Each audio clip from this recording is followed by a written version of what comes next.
Welcome back everyone. हम अपने programme के लास्ट सेगमेंट में मौजूद हैं। लास्ट सेगमेंट में हम बात करेंगे ख़वातीन के हवाले से। हम देखते और सुनते हैं कि मुआशरे में कहा जाता है तलाक की शरह की रेशो बढ़ती जा रही है या खुला की शरह की रेशो बढ़ती जा रही है। इसके पीछे बहुत सारे रीज़न्स जो हैं वो देखने में आते हैं। एक तरफ कहा जाता है कि ख़वातीन अगर पढ़ने लिखने वाली हो जाएँ तो फिर उनकी बात जो है वो मान ली जाती है या अपनी बात रखने के काबिल हो जाती हैं, अपना स्टैंड रखती हैं, अपना स्टांस रखती हैं, अपना मौक़िफ़ रखती हैं।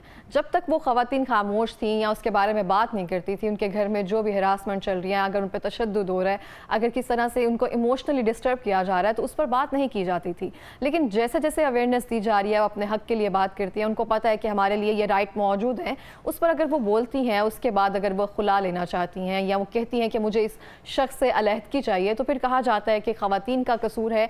या जो ख़वातीन जॉब करती हैं उनका कहा जाता है कि बहुत सारे लोग कि जॉब करने वाली मौजूद ना हो, फिर वो शायद रोब रखती हैं। डिफरेंट जो सोसाइटी के प्रेशर हैं या जो मिथ बोली जाती हैं वो हमें लगता है कि शायद इस तरह से है, मगर रियल वर्ल्ड में भी इस तरह से है। पहले हम सोचते थे या मिडिल क्लास या लोअर मिडिल क्लास में ये टर्म ज़्यादा पाई जाती हैं, लेकिन ऐसा नहीं है। अगर आप अपर क्लास में देखें, एलीट क्लास में देखें, तो मुझे लगता है सेम इश्यूज़ होते हैं। बात तब तक ही चल रही होती है जब तक अपना पॉइंट ना रखें। आप अगर किसी की बात मानते जाएं, आप अगर हक पर भी हैं, अगर आप खामोश रहें तो ही चीज़ें आगे बढ़ती हैं। लेकिन सुलह सफाई के साथ मामला अगर आपने रहना है, अगर अगला बंदा इस काबिल है, अगर आपको लगता है यहाँ पे खामोश रहना बेहतर है तो बेहतर है। लेकिन अगर आपको लगे कि यहाँ पे ज़्यादा देर अगर आप रह रहे हैं तो सिर्फ आप अपने आप को इमोशनली डिस्टर्ब कर रहे हैं या अपना वक्त बर्बाद कर रहे हैं, तो उसके लिए पाकिस्तान में जो एक लॉ 1961 में बनाया गया था वो बहुत हेल्प करता है। पाकिस्तान में और हमारे इस्लाम ने जो ख़वातीन को राइट्स दिए हैं उसमें खुला का हक भी शामिल है। इस हवाले से बात करेंगे। हमारे साथ मौजूद हैं जाहिद जावेद भट्ट साहब, जो कि एक्स असिस्टेंट अटॉर्नी जनरल हैं। अस्सलाम वालेकुम सर, कैसे हैं आप? अल्हम्दुलिल्लाह, बहुत शुक्रिया प्रोग्राम में आने के लिए फर्स्टली। सेकेंडली सर, मुझे बताएं कि 1961 में जो पाकिस्तान एक लॉ बनाया गया था, उस हवाले से क्या उसमें कानून है, क्या एक्ट है और उसमें कौन सी चीज़ें जो हैं ऐड होना है? बिस्मिल्लाहिर्रहमानिर्रहीम।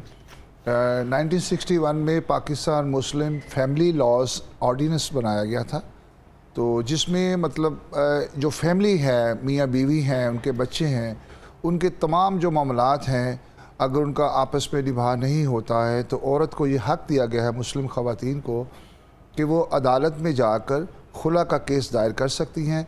खुला का केस बेसिकली एक तो तलाक होती है, दूसरा उसका जो डावरी आर्टिकल्स होते हैं जो लड़के वालों की कस्टडी में होते हैं उनके बारे में, और तीसरा मेंटेनेंस होती है। कि खातून अगर जब तलाक ले लेती है उसके बाद उसके जो बच्चे हैं उनका अखराजात या उनकी कस्टडी है, ये सारे पाकिस्तान फैमिली मुस्लिम लॉज ये डील करता है।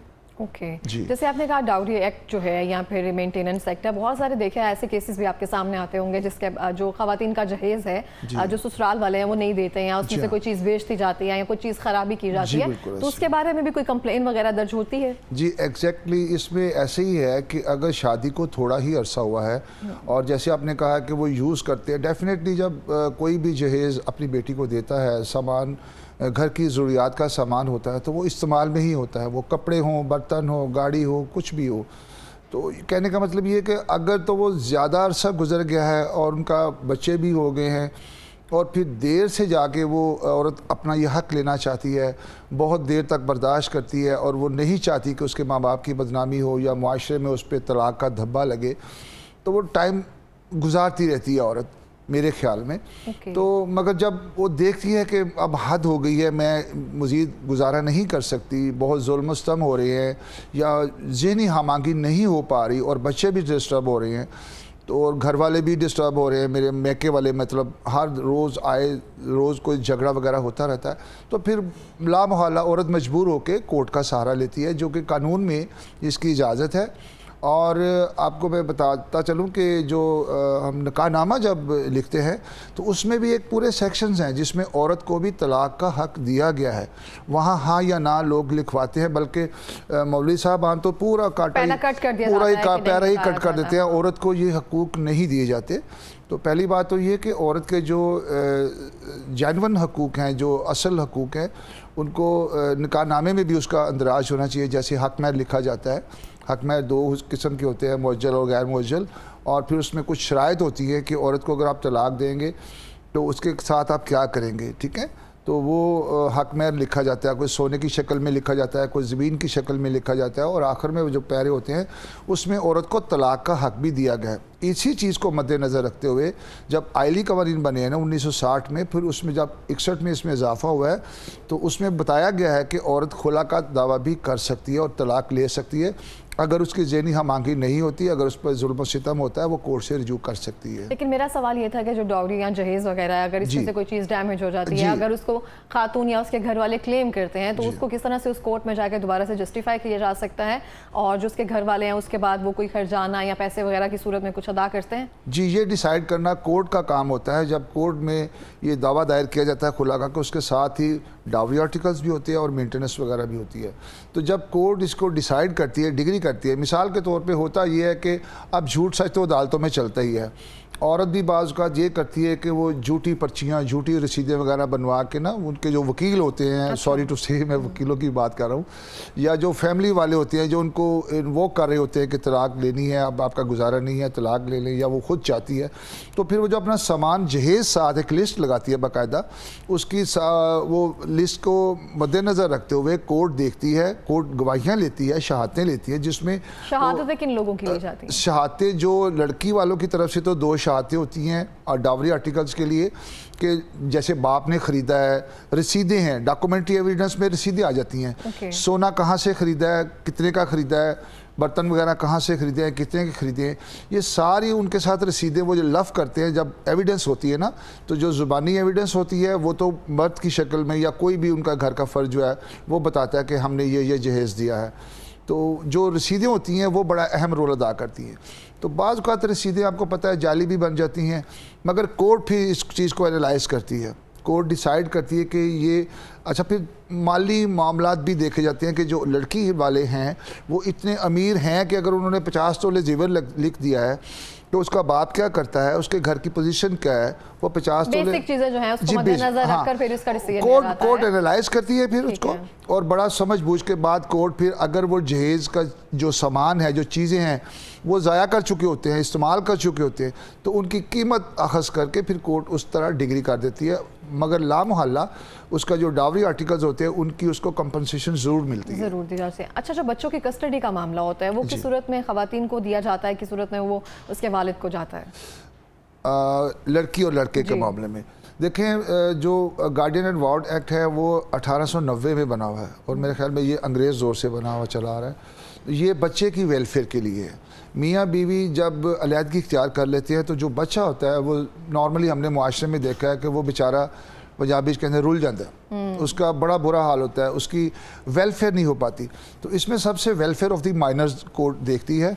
तो जब कस्टडी ऑफ माइनर का दावा दायर किया जाता है तो वो उसमें देखा जाता है कि बच्चे की तालीम, बच्चे की जो वेलफेयर है और उसकी मतलब तरबियत जो होनी है वो किस तरफ होगी।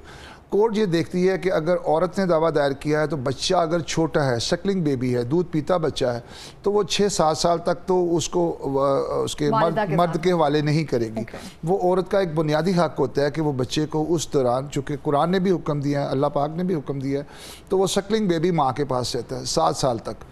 या बाज़ इसके बाद ये होता है कि उसके बाद भी जब बच्चा बड़ा हो जाता है तो बच्चे की शहादत ली जाती है, उसकी मेंटेनेंस जो है वो वालिद ही अदा कर रहा होता है जब वो उसके पास रहती है। एग्जैक्टली ये मैंने अभी बताऊंगा आपको कि 2 तरह की कस्टडी होती है, एक फिज़िकल कस्टडी होती है और एक कस्टडी होती है जो मुआशी कस्टडी होती है।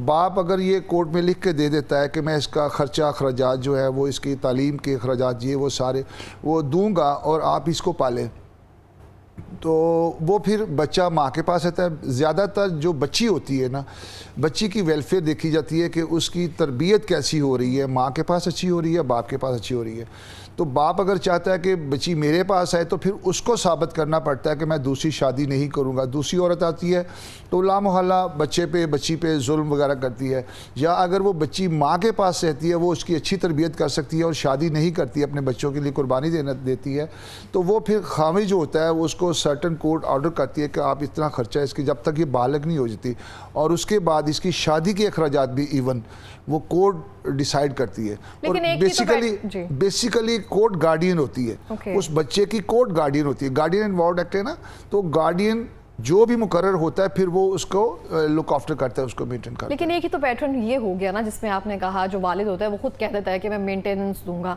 लेकिन बहुत सारी जगहों पर जो होते हैं मर्द हजरात वो नहीं देना चाहते हैं, उसके लिए खवातीन को बहुत तगदोद करना पड़ती है जी हाँ। कि कहीं ना कहीं से जो बच्चों का नानो नुत्फा है वो तो कम से कम हमें मिलता रहे। Exactly. तो उसके लिए क्या किया जाता है? वही जो मैंने बताया ना कि उसमें औरत अपने दलाइल देती है और मर्द अपने दलाइल देता है कि बच्चे बेहतर मैं इसकी वेलफेयर कर सकूंगा। उसमें बेसिकली औरत के करैक्टर को डिस्कस किया जाता है, जो मर्द की तरफ से किया जाता है कि इसका करैक्टर ठीक नहीं है, इसके मुआशी हालात ठीक नहीं है, ये बच्ची को साइकोलॉजिकल भी देखा जाता है, साइकोलॉजिकल भी देखा जाता है। एग्जैक्टली इसमें साइकोलॉजिकल भी देखा जाता है कि अगर औरत ने तलाक ली है या खुला लिया है तो किन बुनियादों पे लिया है, वो सारे सर्कमस्टांसिस वो कोर्ट भी देखती है। तो फिर जब बच्चा जिसके पास रहता है वो सारा main welfare of the minor होता है। वेलफेयर जिसके पास अच्छी हो सकती है कोर्ट फिर डिसाइड करती है कि बच्चा उनके पास रहे। मगर मैंने जैसे बताया ना कि सकलिंग बेबी माँ के पास ही रहता है, उससे बड़ा बच्चा जब हो जाए 7 साल के बाद फिर कोर्ट देखती है कि उसकी वेलफेयर कहाँ हो सकती है, उसने स्कूलिंग इख्तियार करनी है। बाप अगर कहता है मैं इसको बेकन हाउस में पढ़ा सकता हूँ, माँ बेचारी उसको सरकारी स्कूल में नहीं पढ़ा सकती, तो फिर बच्चे की वेलफेयर ज़्यादा देखी जाती है, उसके मतलब हालात देखे जाते हैं दोनों के, तो फिर कोर्ट डिसाइड करती है। इन दोनों के अलावा कस्टडी किसको मिल सकती है माइनर? इन दोनों के अलावा अगर माँ बाप बिल्कुल नहीं है, जैसे बाप बाहर है दूसरे मुल्क में है और औरत ने तलाक ले ली है और बच्चे बेचारे, तो फिर जो दादा दादी होते हैं ना वो नेचुरल गार्डियन कहलाते हैं। वो कस्टडी ऑफ द माइनर वो कोर्ट में जाके कस्टडी के लिए अप्लाई कर सकते हैं, वो बच्चा ले सकते हैं और उसकी बेहतर वेलफेयर के लिए जो भी वो इक़दाम करना चाहें वो कर सकते हैं। दादा दादी नेचुरल गार्डियन होते हैं। ओके अच्छा सर, आपके सामने तो बहुत सारे केसेस ऐसे आते होंगे जिसमें बहुत सारी खवातीन जो हैं खुला के लिए तलाक लेने के लिए आती होंगी, तो आपके नज़दीक मेजर रीजंस आजकल के दौर में क्या नज़र आ रहा है आपको? माज़रत के साथ जो आजकल मेन रीज़न नज़र आ रही है वो है शख्सी आज़ादी। वो मर्द हो या औरत हो, घर में कोई भी हो, मतलब खवातीन के हवाले से खवातीन के हवाले से अगर तो औरत शादी हो गई है, पहली बात ये होती है कि जब दोनों की शादी होती है लड़के लड़की की, तो दोनों एक डिफरेंट माहौल से आते हैं। उनका अपना कल्चर होता है, उनका अपना कल्चर होता है, उनके ख़ानदान के रख रखाव तौर तरीके और होते हैं, उनके ख़ानदान के रख रखाव तरीके और होते हैं। तो औरत को एडजस्ट करना सबसे बड़ी बात होती है।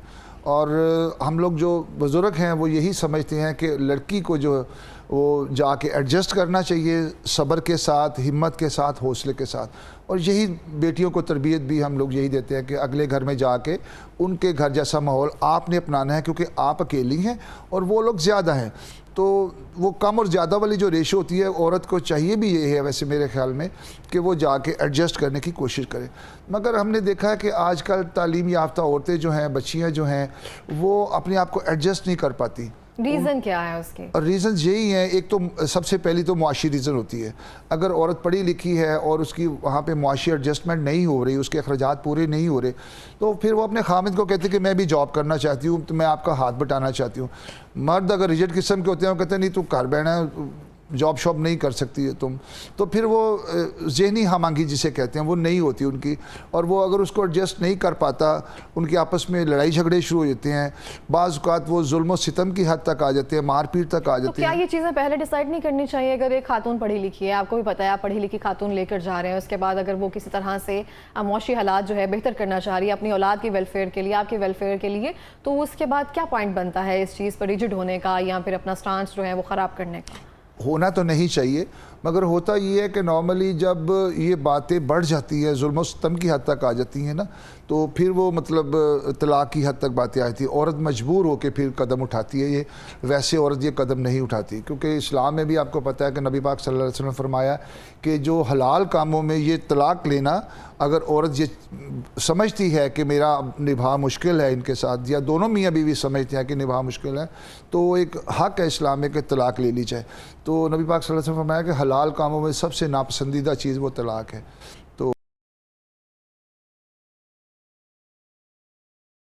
तो आपका सवाल जी बिल्कुल इस तरह क्या से था सवाल? मेरा सवाल यही था कि जो आजकल जी केसेस हो रहे हैं उसके रीज़न एक तरह से क्या थी। अच्छा मैं आती हूँ इस चीज़ पे कि बहुत सारे लोग हैं, अब हम देखते हैं वीडियोस भी वगैरह भी वो सोशल मीडिया पर सब चीज़ें चल रही होती हैं, कई हद तक मैंने देखा है अब वालिद जो है इस बात से कह रहे होते हैं कि अगर वहाँ पे एडजस्ट ना हो सको, अगर वहाँ पे कहीं पे लगे दम घुट रहा है या फिर यहाँ पे मुश्किल हालात हो गए तो बता देना या वापस आ जाना।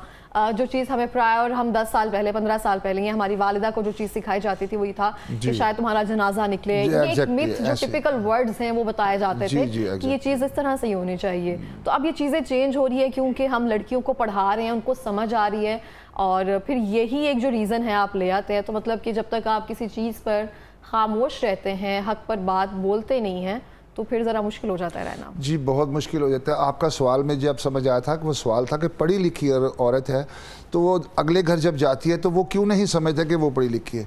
इसकी सबसे बड़ी रीज़न है कि अगर आपकी बच्ची पढ़ी लिखी है तो कोशिश करे कि जो अगला घराना है वो भी पढ़ा लिखा हो, समझ बूझ वाला हो, वो भी उसको एडजस्ट कर सके। होता ये है कि वो जैसे मैंने पहले बताया, कुछ पढ़े लिखे जाहिल भी मौजूद पढ़े लिखे हैं। जाहिल भी मौजूद होते हैं, इसमें कोई शक नहीं है कि पढ़ी लिखी औरत आती है वो पढ़े लिखे भी होते हैं मगर रिजिड भी होते हैं और बहुत अपनी अना का मसला होता है। बेसिकली तलाक में जो बुनियादी अंसर होता है ना वो अना है। औरत अपनी अना पे कायम रहती है, मर्द अपनी अना पे कायम रहता है। इसमें तरबियत के मामले में मैं फिर वही बात कहूँगा कि बच्ची को, औरत को यही समझा के भेजा जाता है बेटी सब्र करना है आपने। तो सब्र एक हद तक ही होता है ना। अगर वो बाप समझता है कि बहुत ज़्यादा अब ये बात हद से बढ़ गई है तो फिर वो फैमिली डिसाइड करती है कि नहीं इसके साथ अब निभा मुश्किल है। ठीक हो गया। बहुत शुक्रिया सर प्रोग्राम में आने के लिए। Thank you so much.